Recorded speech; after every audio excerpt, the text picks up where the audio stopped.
tarde a todos e a todas. É um prazer estar aqui para essa primeira webconferência que eu participo. Queria agradecer o convite ao pessoal aqui da Universidade Federal de Santa Catarina.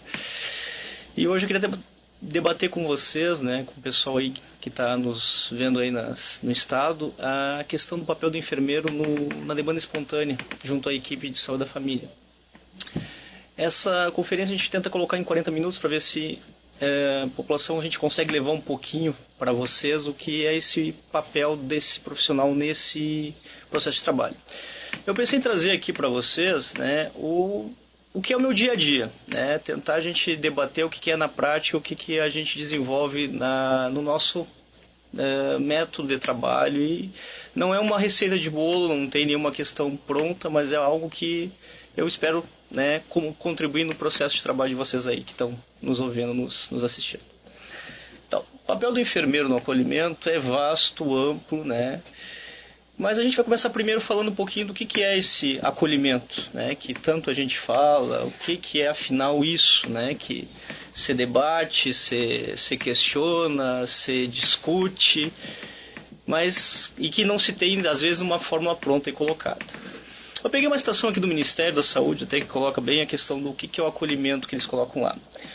O acolhimento é uma prática presente em todas as relações de cuidado, nos encontros reais em trabalho de saúde e usuários, nos atos de receber e escutar as pessoas, podendo acontecer de formas variadas. E ele dá um exemplo aqui, dá uma citação: há acolhimentos e acolhimentos. Então, acolhimento não é só aquele momento que a gente tem no primeiro horário da abertura da unidade, que chega aquela demanda intensa e que aí você divide, você coloca, você vai para os locais, você determina os encaminhamentos. O acolhimento é desde o ato da pessoa chegar perguntando informação para a própria recepcionista. E quando o Ministério coloca que existem acolhimentos e acolhimentos, é bem isso, né? O ato de acolher é muito mais que tu trabalhar a demanda clínica, é a demanda do trabalho, do serviço em si e do encaminhamento adequado para cada usuário que procura essa unidade.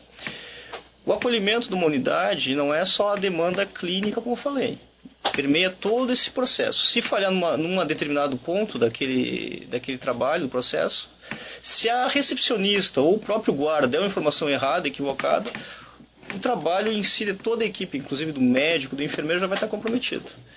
Então esse acolhimento permeia toda uma situação, todo um trabalho processual de cuidado.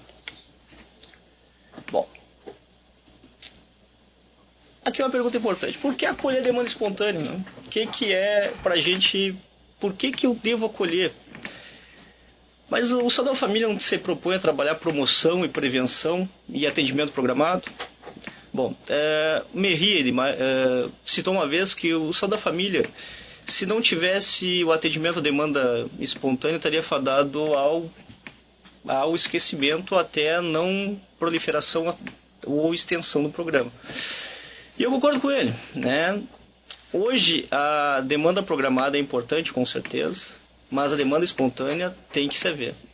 A gente trabalha hoje aqui no setor de trabalho, em Florianópolis, tenta trabalhar de 50% a 50%. E isso que o Ministério hoje preconiza também. Trabalhar metade a metade, ou seja, 50% demanda espontânea, 50% demanda programada. Então, voltando a falar, por que acolher a demanda espontânea? Então, eu citei três citações aqui, três tópicos que acho que dá para a gente colocar um pouquinho o porquê dessa situação. Primeiro, gente, ampliação e facilitação do acesso. Tá? Fundamental. A atenção primária à saúde, ou a estratégia de saúde da família, hoje se estabelece como reorientador ou organizador do serviço e ampliador do acesso. Tá? A estratégia de saúde da família, como primeiro ponto de inserção do usuário no sistema, tem no acolhimento, né, o seu primeiro ponto também de inserção desse usuário dentro da estratégia de saúde da família. Então, essa ampliação do acesso, quando se tem uma demanda espontânea aberta, uma porta aberta, tu consegue ampliar e estabelecer um acesso facilitado. E, consequentemente, tu consegue estabelecer melhoria de avaliação da tua equipe pelos usuários. Tá? A segunda ali, o acolhimento como postura, atitude e tecnologia de cuidado. Tá? Tecnologia de cuidado é uma questão de processual de trabalho. A segunda questão, tópico 2 que eu estava falando, é a questão da postura, atitude e tecnologia do cuidado. Ou seja, como se propõe esse processo de acolhimento? Como ele entra como ferramenta de trabalho? Como se estabelece isso junto à população em si, nessa equipe de atuação? E a terceira, o acolhimento, como eu já tinha citado, como dispositivo de reorganização do processo de trabalho em saúde. Ou seja, como ele fazer parte dessa gama de acesso, de trabalho, de processo de trabalho, desde a entrada do usuário na unidade até o seu encaminhamento, seu referenciamento de acordo com a melhor situação. Essas três situações, eu coloco, são as premissas básicas que até o próprio Ministério da Saúde coloca no processo de acolhimento. Tá? Para isso que se propõe, e seriam hoje as diretrizes principais do processo de acolhimento na atenção primária à saúde. Isso eu tenho, inclusive, colocado na Política Nacional de Imunização, até esses 3 tópicos falando. Deixa eu passar o próximo aqui. Bom, como ele é um processo, né, de reorganização do processo de trabalho, eu coloquei até um exemplo das fotos nossas da unidade de saúde e vamos dizer assim, atores protagonistas fundamentais, que são os agentes comunitários de saúde. O acolhimento não se dá dentro só da unidade, gente. O acolhimento também se dá fora, extramuros. E aí a figura dos agentes comunitários, que faz essa interligação entre a comunidade e a unidade de saúde de família, já é de extrema importância. Eu coloquei os agentes aqui, são minhas três agentes comunitários que trabalham comigo na unidade. Então, elas já, de certa forma, já são as acolhedoras nossas, já nos reorientam o processo de atendimento e acolhimento. Além de levar a demanda que se chega para elas também já direcionam a melhor maneira. O importante é sempre estar divulgando e promovendo o conhecimento, o diálogo entre a equipe. Porque assim, é simples. Se um determinado usuário chega com uma demanda para um agente de saúde minha, eu quero marcar uma consulta, ela já pode questionar que tipo de consulta é, para que se destina e dar o melhor referenciamento. Inclusive, em vez de direcionar, sobrecarregar a agenda do médico, já pode direcionar para o atendimento e agendamento da consulta do enfermeiro. Então, o conhecimento do agente comunitário, do que é o trabalho do enfermeiro, do que é o trabalho do médico, favorece muito esse trabalho de equipe, ou seja, trabalho coletivo e, consequentemente, a organização da demanda espontânea. Aqui eu dou um exemplo que a gente colocou até a gente tem na nossa unidade de trabalho cartões de visita, né? Que ali a comunidade sabe quem é o seu médico, quem é o seu enfermeiro, quem é o seu dentista, quem é o seu agente comunitário e o seu técnico de enfermagem. Até tem um exemplo ali, tem uma fotinho colocado, vale bem a pena visualizar, eu acho que é importante esse slide, porque estabelece bem isso. O processo de acolhimento não se dá só dentro da unidade, se dá também fora da unidade, né? E o agente comunitário saber o que é o trabalho, que até conhecer, até eu vou mais além, saber diferenciar, claro, ele não vai determinar, não vai classificar risco, não vai determinar o que é uma questão clínica, não, mas saber para onde você saber se isso é o caso de marcar ou de atender prioritariamente, eu acho que é uma coisa fundamental. E ter esse canal aberto, a gente falar presente, ter esse contato, ter essa porta aberta com o seu enfermeiro, com o seu médico, seja na reunião semanal, seja no momento informal, é fundamental. Trabalho de equipe, né, se não tem a presença de todos trabalhando em sincronia, vai sobrecarregar para alguém. E eu acho que a gente quer reorientar o trabalho, não quer extrapolar essa questão. Então, assim, eu vou citar para vocês aqui agora, como eu falei para vocês, acolhimento, né, organização de demanda espontânea não tem uma receita de bolo, tá? Não existe um modelo de acolhimento ideal. O Ministério da Saúde passou aqui para nós, né, e isso está no caderno de atenção básica, número 28, né? E ele coloca 4 tipos de acolhimento. Eu posso dizer que eu já meio que experienciei os 4, né? No local que a gente trabalha. E hoje a gente está no item 1, que é o acolhimento pela equipe de referência do usuário. Todos, gente, todos, sem exceção, tem pontos positivos e pontos negativos, tá? E aí a gente vai falar um pouquinho de cada um deles. Mas eu posso dizer para vocês que a experiência de todos que eu tive, posso dizer que tem pontos positivos e pontos negativos. Não existe um acolhimento ideal.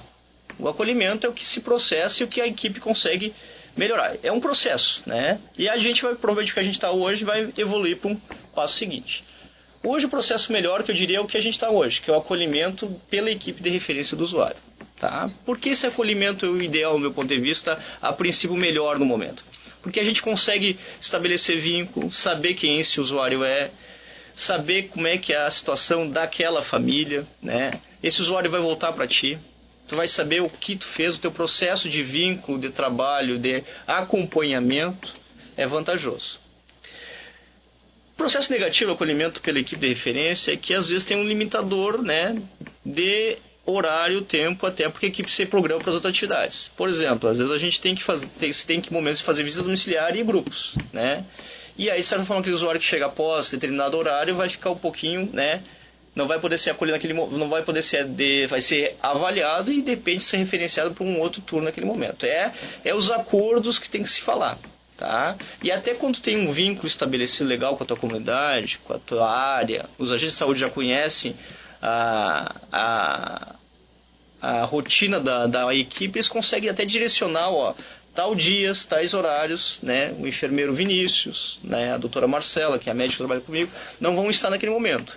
Vai no próximo turno estabelecer esses acordos certos. Esse eu diria que é um ponto importante. Esse feedback, essa conversa entre a equipe, o agente comunitário de saúde e a população, que isso favorece muito o processo de demanda espontânea.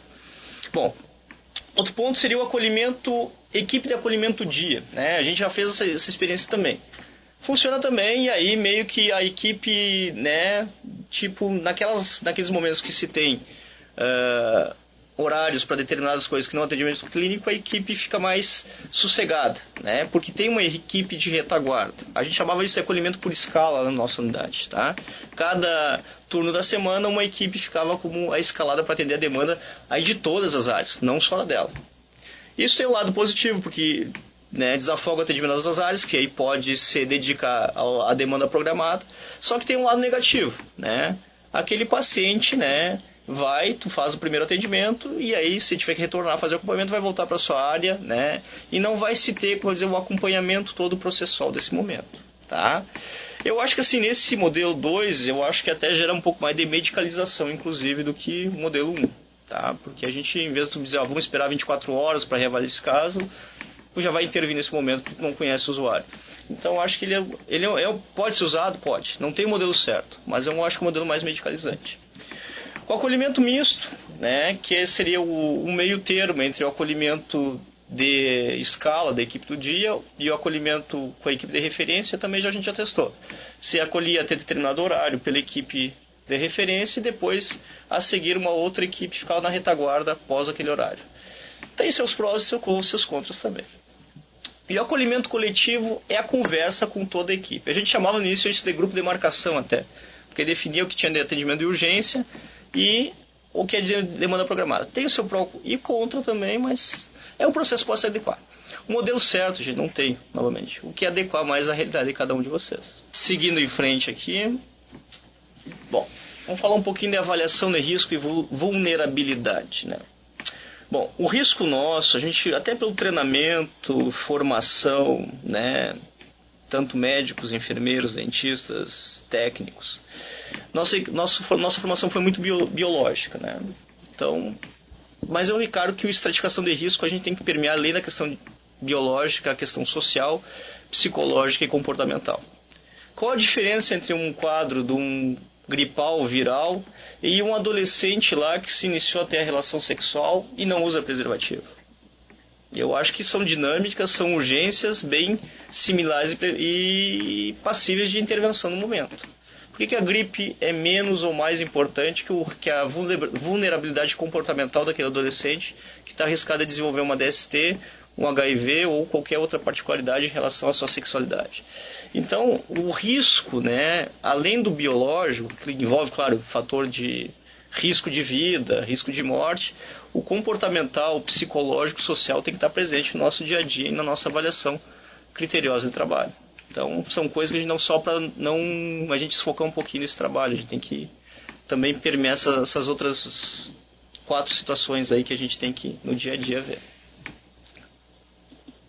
Bom, numa avaliação de risco e vulnerabilidade, a gente tem que considerar, como eu falei para vocês, 2 grandes grupos. Uma situação aguda e uma situação não aguda. Eu não gosto de colocar uma situação crônica, mas uma situação não aguda. Bom, mas a situação não aguda, né, também às vezes, dependendo da situação, a gente pode já dar direcionamento, orientação e até adiantamento de uma ação. Começar uma intervenção sem ser uma necessidade aguda naquele momento. A gente pode fazer isso. Tendo tempo, claro, tendo situação e condição, a gente consegue fazer essa administração desse sentido. Vou dar um exemplo aqui, por exemplo. Numa situação não aguda, né? Qual é o encaminhamento que a gente pode dar? No caso, um exemplo. Tá? Vem aquela menina que está com um beta-HCG, solicita um exame beta-HCG porque está com atraso menstrual. Eu precisaria reagendar aquele paciente para uma outra semana, para ser avaliado uma consulta criteriosa, ou já posso dar o atendimento, o adiantamento daquela ação? Acho que a gente já pode adiantar aquela ação, né? Além de orientar já a orientação desse momento, já dizer o que tem que fazer ou não, você já pode intervir naquele momento, que não é uma situação aguda, né? Não é uma situação que exige intervenção imediata, mas é uma situação que tu pode já avaliar critério e já encaminhar o andamento daquilo e servir como um adiantamento e formador de vínculo, inclusive, com essa gestante essa possível gestante que está se propondo a procurar o serviço. Isso gera credibilidade ao serviço, né? E gera credibilidade à equipe e principalmente o profissional enfermeiro, no caso que a gente está falando aqui, que está acolhendo esse usuário. Mas não só o enfermeiro, o médico também, se for o caso, o técnico de enfermagem e o próprio agente comunitário que acolhe esse usuário. Uma situação aguda que a gente coloca atendimento imediato, o vermelho, prioritário, que é o risco intermediário, o amarelo, e o risco baixo, o verde. Bom, risco de vida, vermelho, a gente nem precisa comentar. Aí que a gente coloca parada cardiorrespiratória, síndrome aguda respiratória severa, são casos que a gente já sabe. O critério vermelho, risco imediato de vida. Isso até eu fiz depois, a gente vai colocar os fluxogramas de atendimento que o Ministério coloca, né, baseado no protocolo de Manchester 97, que a gente pode colocar e ficar mais claro acerca disso. Mas são clássicos, né? O atendimento de risco intermediário, que é o amarelo, existe uma avaliação médica em torno de 60 minutos, né, no máximo. Que aí a gente coloca como exemplos uma crise respiratória moderada, né, um quadro de infecção urinária com presença de febre. São riscos que se coloca essa avaliação criteriosa médica, uma dor abdominal, não com gravidade imediata, mas são sinais que se avaliam até 60 minutos de atendimento médico. E o atendimento no dia, que é o verde, né, que hoje, gente, na atenção primária da saúde, 95, 96, até 99% dos atendimentos que a gente tem no dia a dia se encaixam numa situação azul, que é o de cima não aguda, ou uma situação verde, que é o atendimento do dia, ou em 24 horas, 48 horas, então, que a gente pode esperar. Então, hoje a situação em saúde da família se apresenta muito mais no critério verde ou azul. Ou seja, quando cai no critério azul, se programa o atendimento, se aguarda 24, 48 horas sem problema nenhum, ou no caso do verde, a situação, se não conseguir ser resolvida naquele turno pela parte da manhã, porque já esgotou o número de atendimentos, a demanda já chegou à demanda programada, que vai ser avaliada de acordo com o protocolo, tu pode passar para um outro turno para a equipe, para o profissional médico ou enfermeiro reavaliar e dar um encaminhamento adequado. Então, um exemplo de risco verde, risco baixo aqui, uma disúria, né? Uma infecção urinária não complicada, leve, sem problema, começou com quase cistite, não tem problema, a pessoa pode aguardar até o próximo turno, né? Atendimento 3, 4 horas após para ser avaliada no momento mais adequado pela equipe, certo?